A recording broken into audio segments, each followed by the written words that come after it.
আপনাদের এলাকায় আমাদের এলাকায় ইটভাটা আছে না, ইটভাটায় যাবেন মাঝে মধ্যে।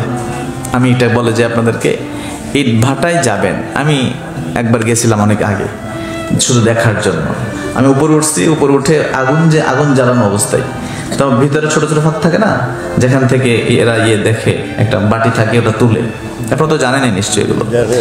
তো ওটার ভিতরে আমি একবার তাকাইছিলাম।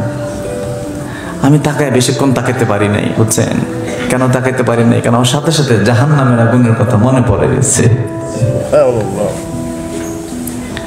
আমি যদি জাহান্নামী হয়ে যাই, এইরকম কুণ্ডলীর ভিতরে তো আমাকে রেখে দেওয়া হবে। আপনি একবার ভাবেন তো, আপনি 1 মিনিট চোখ বন্ধ করে দেখেন তো, কল্পনা করে যে এই গর্তের ভিতরে, ভাটার ভিতরে আপনার হাত বেঁধে পা বেঁধে একজন ভিতরে টেনে ছিঁড়ে একদম ভিতরে ঢুকাইয়া বন্ধ করে দিচ্ছে জীবিত অবস্থা। কেমন লাগবে আপনার? কিন্তু তার চাইতো, নবীজি বলেন, তার চাইতো নাকি আরো কঠিন জাহান্নামের আগুন।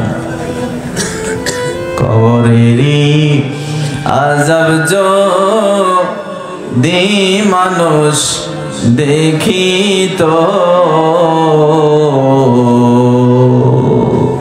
ঘরবাড়ি ছাড়িয়া রে পাগল হইত, ঘরবাড়ি ছাড়িয়া রে পাগল হইত।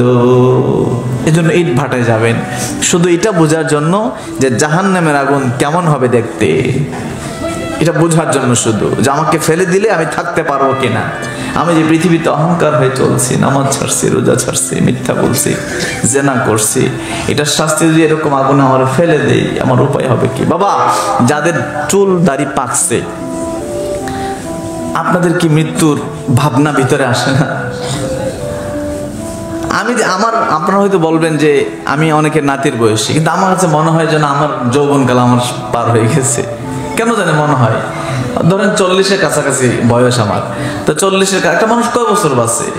50, 55, 60, 65, এভারেজ তো এরকমই। তারা আমি কয় বছর বাঁচবো? আমার তো 2/3 শেষ। এখনো আপনারা নাতি ভাবেন, কিন্তু আমি দেখি আমার 2/3 শেষ। আমার তো 15 বছর হইতো, বা 20 বছর হইতো, 10, 5 হইতে পারে। খুব কম সময় তো। আপনারা ভালোবাসলে আর কয়দিন না বাসবেন, কিন্তু আমার তো এই ভালোবাসায় মন ভরবে না, আমার তো এই ভালোবাসায় শেষ হবে না। আমার তো আসল ভালোবাসা লাগবে,